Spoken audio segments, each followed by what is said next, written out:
तो भरत महाराज का जो है अगला जन्म हिरणी का हुआ। अब हिरणी जन्म हो करके भी उनको अगले जन्म की स्मृति थी, क्योंकि उन्होंने जो भजन साधन किया, भजन साधन के प्रभाव से उनको अगले जन्म की स्मृति थी कि मैं पहले जन्म में भरत नाम का राजा था। अगर हिरणी के बच्चे में मेरा मोह नहीं होता, ममता नहीं फंसती, आज मेरा हिरणी का जन्म नहीं होता। और वह हिरणी का बच्चा जहां पर गंडकी नदी थी उसी नदी पर आ गई और हिरणी ने आधे आधे जल में प्रवेश करके आधा आधा शरीर जब जल में पहुंच गया, भगवान का चिंतन करते हुए शरीर को छोड़ दिया। और उस शरीर को छोड़ने के बाद में फिर अगला जन्म अंगिरा ऋषि गोत्रीय ब्राह्मण के कुल में फिर दोबारा से हुआ, तीसरा जन्म हुआ।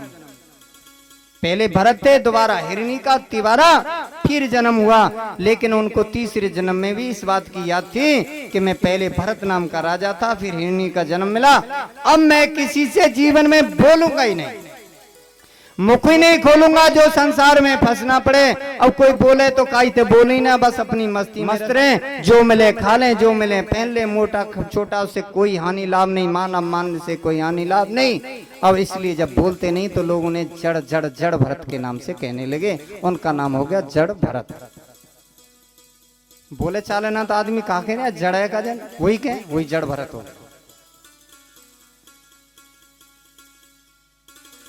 अब ये जो जड़ भरत थे ये सौतेली के थे। जो भरत के जड़ भरत के पिताजी थे उनकी दो पत्नियां थी।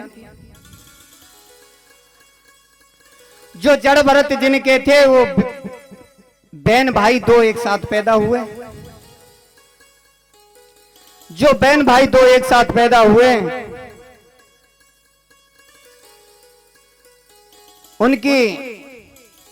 उनके पिता की जो है किसी रोग के कारण मृत्यु हो गई।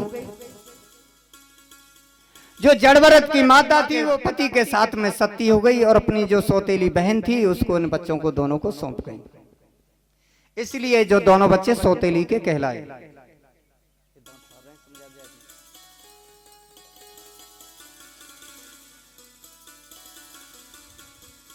सौतेली के होने के कारण इनके साथ में वो दुर्व्यवहार करते थे, व्यवहार उनका ठीक नहीं था। जैसा मिल जाए अभद्र व्यवहार करते थे, जैसा मिल जाए, जैसा बासी तासी खराब मिले उनको खाने को देते थे। जड़ भरत ने कभी सोचा ही नहीं, बोला ही। फिर भी खा के पी के एकदम मोटे तंदुरुस्त थे। एक दिन उनके भाइयों ने सोचा यार खा के पी के एकदम मोटा मुस्तुंडा पड़ा है, काम तो कुछ करता नहीं। बोला ऐसा करो, चलो यार खेत पे ले चलो, कछुना तो हरिया तो रखावे खेत में, खेते रखावे ले गए खेत में। चल भाई खेते रखाइयो, वहीं रोटी पहुंचा दे करेंगे, चलो। वो बोले ही नहीं, खेत पे पहुंच गया, बोले ही नहीं कुछ भी। बोले देख जी हमारो खेत है, यहाँ में पशुआ में तो मैंने भगाई में जो पंछिया में उनको उड़ाना, हम यही खाना दे जाए करेंगे। जब बे चले गए तो पीठ फेर के बैठ गो। बोले हर की चिड़िया हर को खेत हो, खाओ खूब भर भर के पेट।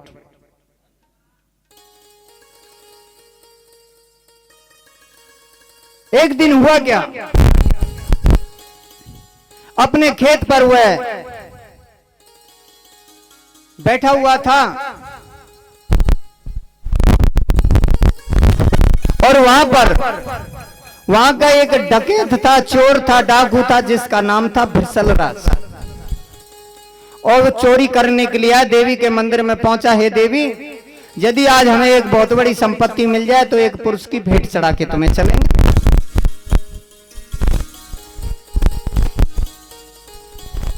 उनकी चोरी लग गई और वहां से एक पुरुष पकड़ के लाए देवी माँ की भेंट देने के लिए। लेकिन हुआ क्या, संयोगवश है वो पुरुष उनसे भाग गया छूट के। अब वो पुरुष जब छूट के चला गया, अब भृसलराज ने और चोरों से कहा भाई हम तो देवी को भेंट चढ़ा के चलेंगे, क्योंकि उनकी कृपा से आज दान मिला है, बहुत पैसा मिला है, धन मिला है, इसलिए किसी पुरुष को लाओ पकड़ के।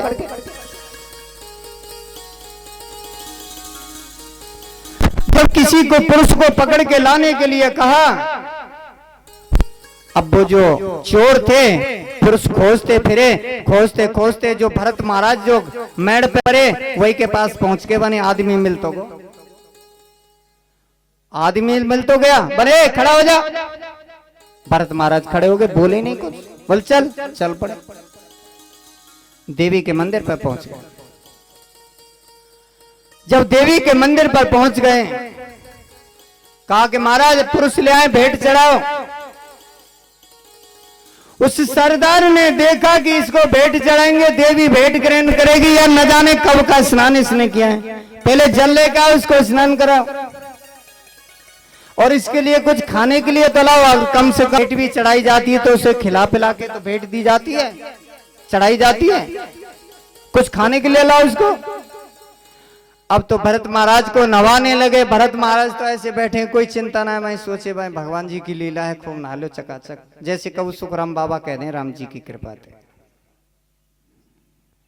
अब तो राम जी की कृपा थे, खूब नहा रहे, कोई चिंता नहीं। इतने में तो चोर गए, कहीं नगर में जाके नहीं दुकान तोड़ के खाने पीने को मिठाई विठाई ले खिलाने लगे। बोले खा, अब तो खावे ना, चुप बैठ गो ऐसे करके। अब खुद खवावे लगे हुआ है। सोच रो देखो, बाद नाते तो सूखी बासी खवाते मौसी के, आज तो भगवान खूब दे रो राम जी की कृपा थे, खूब खेचे वन खवा तेरे, खूब खाए, मस्त हो गया।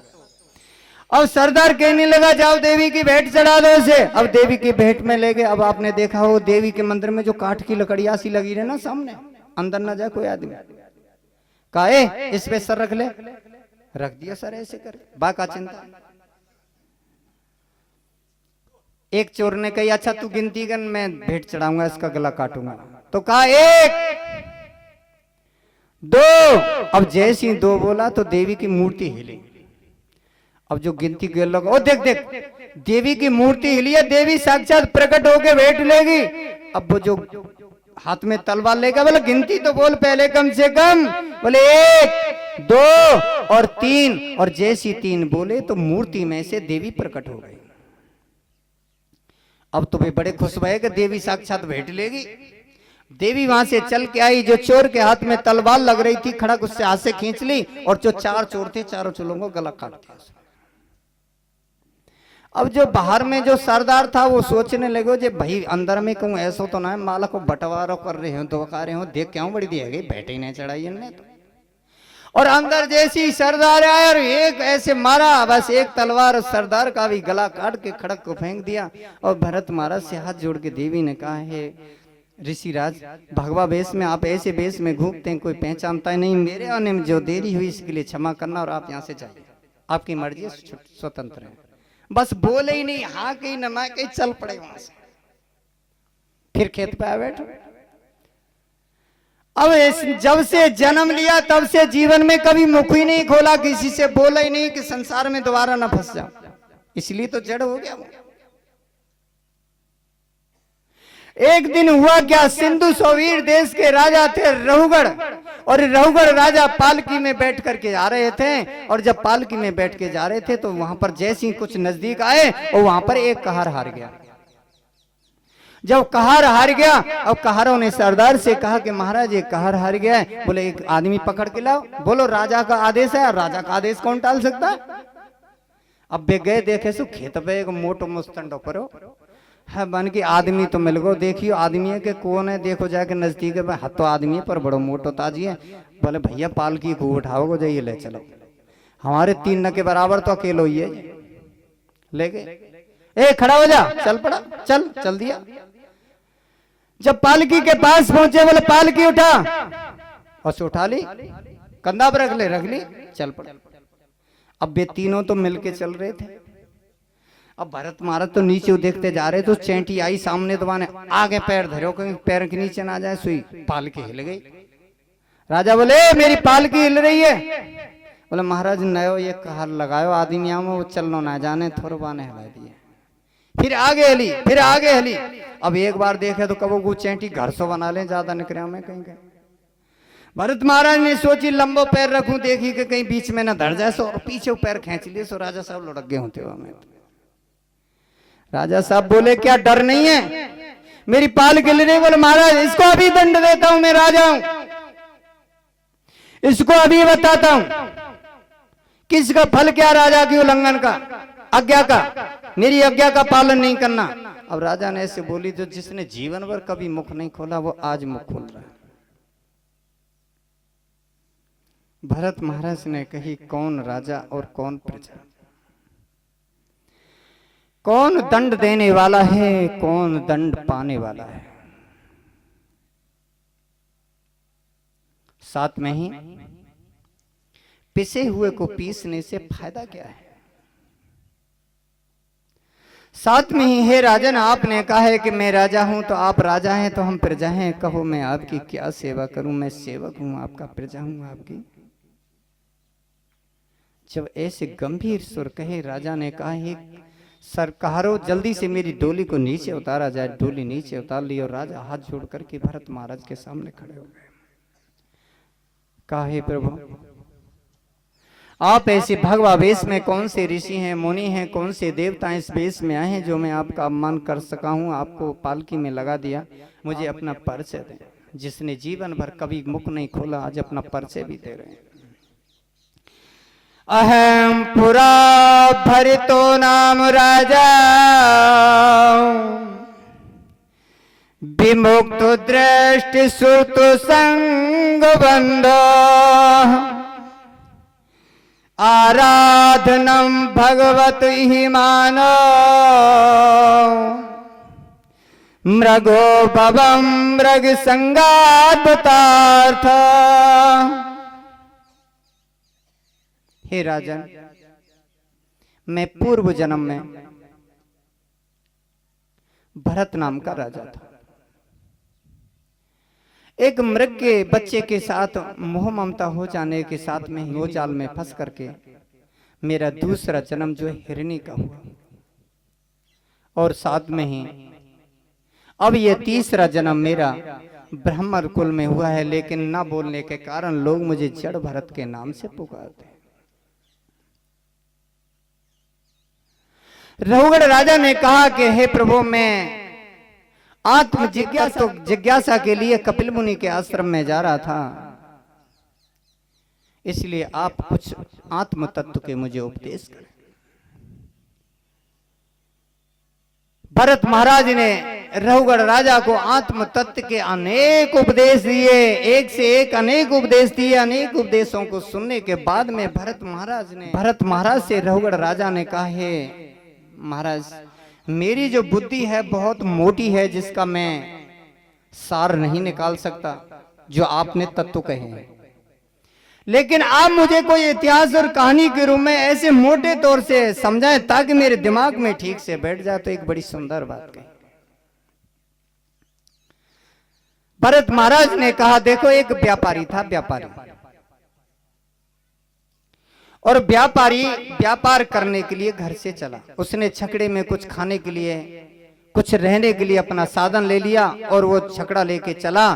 और जब वो जा रहा था, चलते चलते उसे बियावान जंगल मिला, और बियावान जंगल में उसे 6 लुटेरे मिले, और उन 6 लुटेरों ने उस व्यापारी को लूट लिया।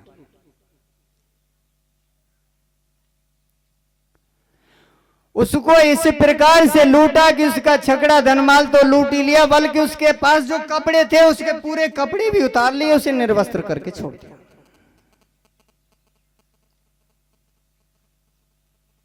अब तो बड़ा लज्जित हुआ।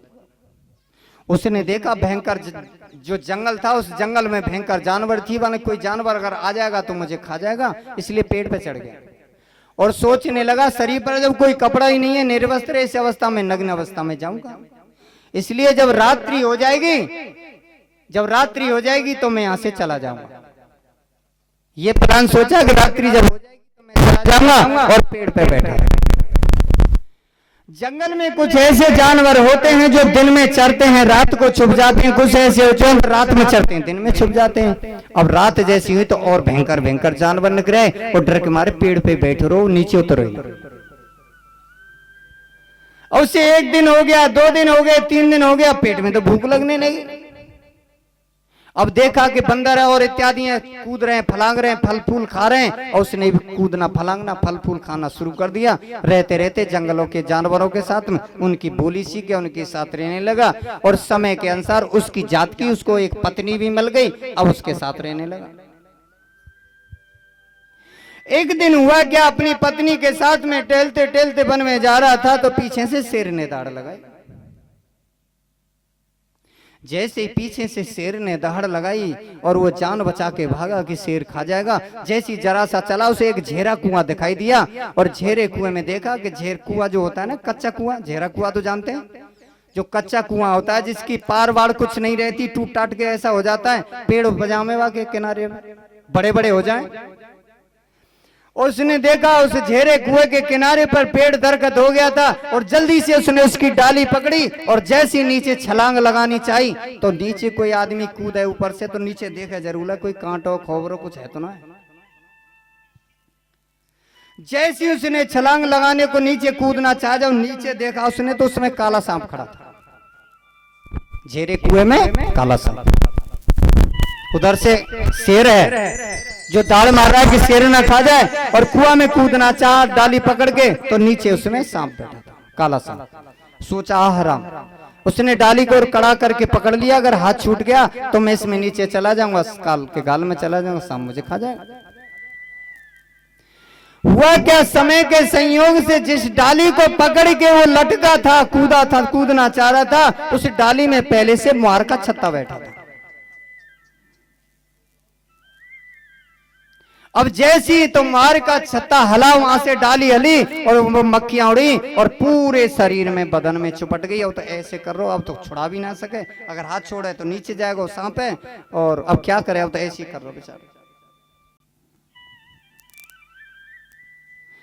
भरत महाराज कहने लगे, हे रघुगण, जिस डाली को पकड़ के लटका हुआ था जिसमें मधु का छत्ता था, उस मधु के छत्ते से वो मक्खियां उसे खा रही थी, लेकिन भगवान की लीला ऐसी हुई, दो चूहे, एक काला और एक सफेद, जिस डाल को पकड़ के वो लटका था तो जड़ की तरफ से उन्होंने उस डाली को कुतरना शुरू कर दिया। अब जो डाली कुतर जाएगी या कट जाएगी तो क्या होगा, टूट जाएगी, टूट जाएगी तो काल के जाल में चला जाएगा। अब उसकी ये दशा है, अब वो चिल्ला रहा है, बिलबिला रहा है, अब उसकी दशा पर विचार करो रघुगण, उसकी दशा क्या है, क्या उसकी दशा में उसे कुछ शांति है, आनंद है, उसका जी ठिकाने में है? चिल्ला रहा है, हाय हाय चिल्ला रहा है। अब उधर में शेर है, नीचे सांप है, जिस डाली को पकड़ के लटका हुआ है जिसमें मधु का छत्ता है, मक्खियां चारों तरफ से खा रही हैं, और उस डाली को पकड़ के भी रहा है, उसे काला और दो सफेद चूहा काट रहे हैं। अब ये दशा है उसकी। लेकिन कुछ समय में हुआ क्या, जिस डाली को पकड़ के वो लटका हुआ था जिसमें मधु का छत्ता रखा हुआ था, जब डाली में झकोरा लगा तो मधु का छत्ता बीच में से फट गया था, चटक गया था, उसमें से शहद टपका। अब जैसी शहद की बूंद नीचे टपकी और उसकी दृष्टि पड़ी, उसने देखा कि अब मरना तो निश्चित है, मरना तो है ही है, लेकिन ये शहद कैसे हो या चाक के तो देखूंगा सो स्वाद कैसे हो जाएगा। और जैसी बूंद आई और उसने जीभ पे ले ली ऐसे करके, बोलो बहुत स्वाद है, हमें तो आनंद आ गया। हे रघुगण, उस व्यक्ति की दशा पर विचार करिए, क्या उस शहद में वो आनंद का अनुभव खोज रहा है, क्या उस शहद में आनंद था? उसकी असहाय अवस्था पे ध्यान करिए। भरत महाराज कहते हैं, हे रघुगण, जो व्यापारी व्यापार के लिए निकला था वो व्यापारी हो तुम। कौन? वो मनुष्य है, जीव है, व्यापारी जीव। उसे रास्ते में जो 6 लुटेरे मिले, जिन 6 लुटेरों ने से लूट लिया था, वो 6 लुटेरे कौन हैं? वो 6 लुटेरे हैं काम, क्रोध, लोभ, मोह, मद और मत्सर। इच्छाओं को काम कहते हैं, इच्छा की पूर्ति ना होने पर बिगड़ जाना उसे क्रोध कहते हैं। पराई वस्तु को पाने की जो इच्छा होती है, लालसा होती है, उसे लोभ कहते हैं। और किसी वस्तु में आसक्त हो जाना, जाके बिना चैन न पड़े सब समय वही को चिंतन करें, उसे मोह कहते हैं, आसक्ति कहते हैं। मद माने है गर्व। गर्व तो आपने कथा में भी सुना था, नारद जी गर्व है वो तो भगवान ने बंदर को मोह बना दिया। गर्व इंद्र ने किया था, भगवान ने चूर चूर कर दिया। गर्व ब्रह्मा जी ने किया, उसका मान मर्दन किया। और भगवान कहते हैं, मैं जो गर्व करता है, अहंकार करता है, मैं अहंकार का पूजन करता हूं। और मत्सर, 6 माह है मत्सर। अब मत्सर माने क्या है? दूसरे के प्रति स्प्रिया करना। अब इसको ऐसे समझोगे कि आदमी अपने दुखते दुखी ना है, दूसरे के सुखते दुखी है। मत्सर्ज माने वो अपने दुख से दुखी नहीं है, दूसरे के सुख पे दुखी है। तो सोचे अगर मेरी आंख बेच सके कहते नैक नैक दिखा चाहिए फूट जाए, पर जी जो कहीं बैठी है ना या की तो दो फूट जाए सो जो टटोरा टोर।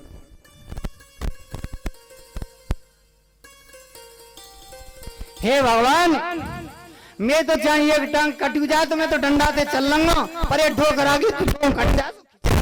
वो अपने दुख से सुख से दुखी नहीं है, अपने दुख से दुखी नहीं, दूसरे के सुख से दुखी है। उसे देखकर दुखी है, उसके खाने से, पहनने से, उसके रहने से, उसके रूप से, रंग से, मतलब उसे देखना नहीं, उसे पसंद नहीं। यानी अपने दुख से दुखी नहीं, दूसरे के सुख से दुखी है। यह है क्षमा। यही 6 लुटेरे। अगर आदमी आगे बढ़ना चाहता है तो टांग पकड़ के खींचे, आगे सर करना दे आदमी, वो यहीं आके मरता है आदमी। कुछ चुगली ले, निंदा ले, ये सब करता है आदमी। जिस डाली को पकड़ के वो लटका हुआ था, वो डाली क्या है? वो है हमारी उम्र। जैसे 100 वर्ष की है, 50 वर्ष की है। उस डाली को 2 काला और सफेद चूहा काट रहे थे। वो काला सफेद चूहा कौन है? वो है दिन और रात। एक दिन रात, एक दिन रात, एक दिन रात, अर्थात हमारे दिन कम होते जाते हैं। उम्र कम हो जाएगी तो काल के गाल में जाएंगे। नीचे जो सांप है वो क्या है? वो काल। काल हमारा सब समय इंतजार कर रहा है, तो आंच में न जड़ जाए, बिजली न पकड़ दे, 24 घंटा काल हमारे पीछे लगा रहता है। देखा है ना, सब समय आदमी भयभीत रहता है। बिजली तो न्यू करके छीवे को, आंच मांग तो कहीं भी कहीं, सब समय से डरा के काल खाए ना जाए। जो मधु की मक्खियां उसके शरीर में जो चारों तरफ से खा रही थी, वो मधु की मक्खियां क्या हैं? वो मधु की मक्खियां हैं आशा और तृष्णा। सब समय हमारी आशा तृष्णा हमें सब समय धुलसाती रहती हैं, जिनसे हम सब समय बेचैन रहते हैं, चिल मिलाते रहते हैं, कभी तसल्ली नहीं मिलती। मन मरो न माया मरी, मर मर गए शरीर, और आशा तृष्णा ना गई कह गए दास कभी। ये आशा तृष्णा हमको समय समय झुलसा ही रहती है। और जो वो मधु के छत्ता से जो शहद टपका था, वो शहद क्या है? वो कह रहा है कि मरना तो यही है, शहद के आनंद तो कम से कम ले ले, वो है संसार का क्षण भर का सुख। इस संसार के क्षण भर के सुख के लिए मनुष्य अपने जीवन को दांव पर लगा देता है, और उस मोह ममता में फंस करके फिर भगवान से दूर हो जाता है, और बार बार मरता और जन्मता है। ये संसार का सुख, क्षण भर का सुख। एक चींटी थी, मधु के छत्ता में गई शहद खाने के लिए। अब चींटी कितना शहद खाएगी? छोटी चींटी होती है। उसने शहद में भूख लगाया, थोड़ा सा शहद पिया, बोली बहुत स्वाद है इसमें तो। अब जैसी पीछे खिसकी तो मुंह चिपक गए, चिपकन हुए। चींटी चिपक गई उसमें, चिपकना होता है ये स्वाभाविक। अब वो पीछे को खिसकी तो पैर करने लगी ऐसे करके, एक पैर और चिपक गया, और दूसरा करो वो भी चिपक गया, और पैर भी चिन्ह दे रही करी गोविंदाय नमो नमः। कहने का अभिप्राय यह है संसार की आसक्ति और संसार का सुख। इसलिए ये क्या है? ये देवताओं की माया है। कोई व्यक्ति भगवान का भजन करना चाहता है तो देवता इसमें अड़ंगा डालते हैं कि ये भगवान का भजन न करे, मरे, बाधा जरूर देंगे, निश्चित है। इसलिए ये देवताओं की माया है, और इस माया में फंस करके लोग भगवान के से वंचित रह जाते हैं, और बार मरते हैं, जन्मते हैं। इसलिए सावधानी पूर्वक भगवान का भजन करें, जिससे भगवान की प्राप्ति हो जाए। भरत महाराज ने रघुगढ़ राजा को ये सारे उपदेश दिए, और रघुगढ़ राजा के दिमाग में एकदम ठीक से आ गई, और कहा प्रभु धन्य है, क्योंकि मैं आत्म जिज्ञासा के लिए कपिल मुनि के आश्रम पर जा रहा था, आज आपने मेरे नेत्र खोल दिए। बोलो वृंदावन बिहारी लाल की जय हो।